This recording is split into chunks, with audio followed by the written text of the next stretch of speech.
الحمد لله ربنا أنعم علي.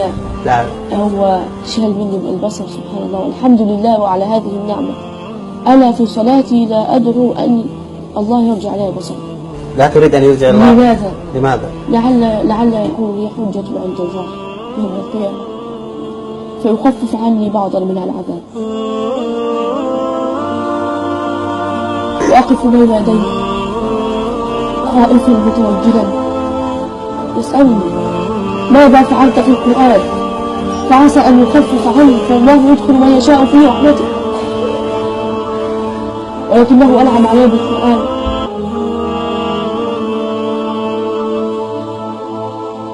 تذكرت في هذه اللحظات حال كثير من المسلمين المبصرين الذين تكاسلوا عن حفظ القرآن.